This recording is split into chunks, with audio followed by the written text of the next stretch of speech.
On a tous déjà vécu ça, non? Une coïncidence, mais tellement parfaite qu'elle semble impossible. Un de ces moments où on se dit « Attends, ce n'est pas possible, l'univers est en train de me parler là ». Eh bien aujourd'hui, on va plonger dans cette idée complètement fascinante, et si le hasard parfois, c'était bien plus que du hasard. Alors, pour bien comprendre de quoi on parle, on va commencer avec une histoire vraie, mais tellement folle qu'on dirait un scénario de film. C'est l'histoire des jumeaux Jim. Et croyez-moi, c'est peut-être le cas de coïncidence le plus dingue jamais documenté. Ok, plantons le décor. Imaginez, on est en 1939. Des jumeaux identiques, Jim Lewis et Jim Springer, sont séparés juste après leur naissance.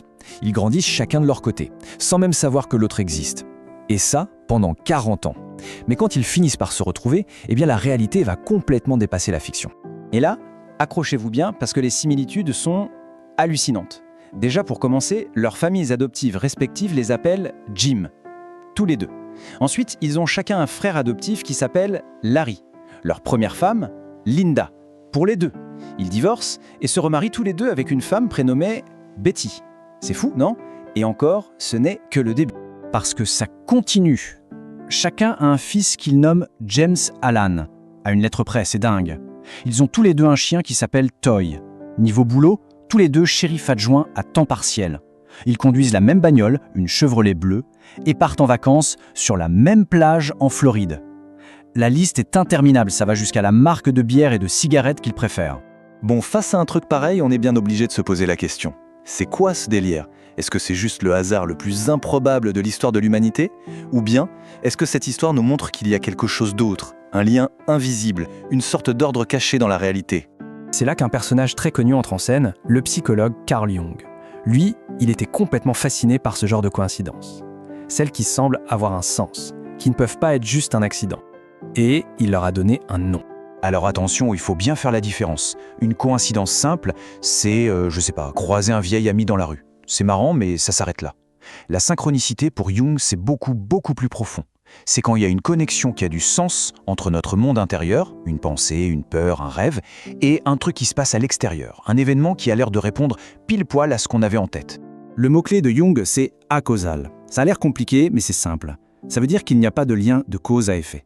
Ce n'est pas notre pensée qui a causé l'événement, et l'événement n'a pas causé la pensée. Non, le lien, il n'est pas physique.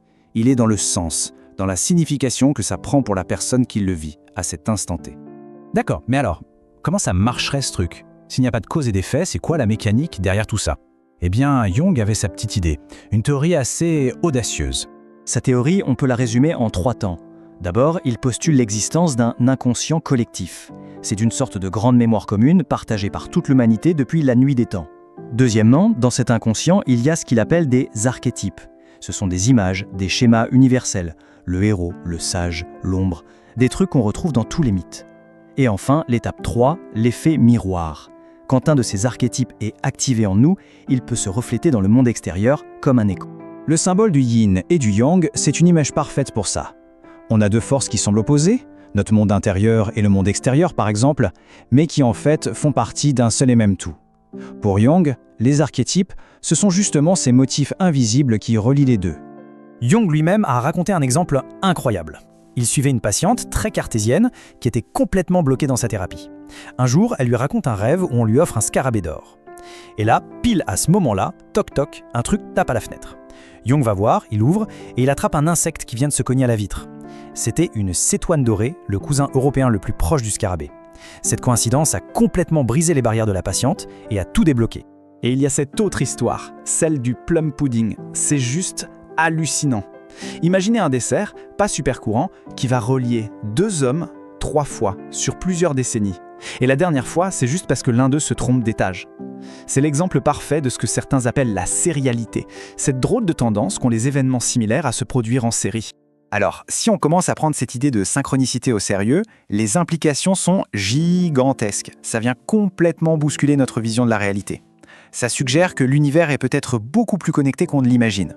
D'un coup, des phénomènes un peu étranges comme la prémonition ou la télépathie n'ont plus l'air si farfelus.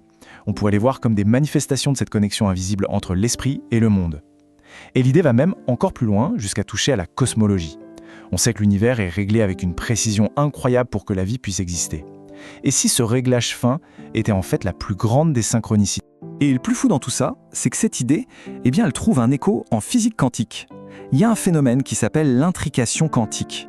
En gros, ça montre que deux particules qui ont interagi une fois peuvent rester connectées, même à des années-lumière de distance. Si on agit sur l'une, l'autre réagit instantanément. C'est une sorte de synchronicité, mais à l'échelle microscopique. Ça laisse penser que cette interconnexion, c'est peut-être une loi fondamentale de l'univers. Alors qu'est-ce qu'on retient de tout ça? Au final, qu'est-ce que la synchronicité nous dit sur la nature de la réalité elle-même? Eh bien, le point central, c'est ça. D'habitude, on voit le monde comme une grande mécanique, une suite de causes et d'effets. La synchronicité, elle, nous propose de voir les choses autrement. Elle suggère qu'il y a une autre couche, une dimension où les choses sont liées non pas par la cause, mais par le sens.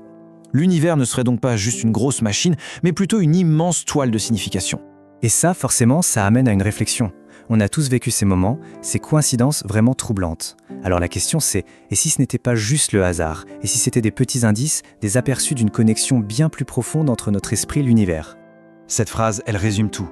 C'est l'idée d'une réalité où tout est lié, où chaque chose, chaque personne, chaque pensée n'est pas isolée, mais fait partie d'un grand tout. Et en est même le reflet. C'est une pensée assez vertigineuse et qui pourrait bien changer notre façon de regarder les petits hasards de tous les jours.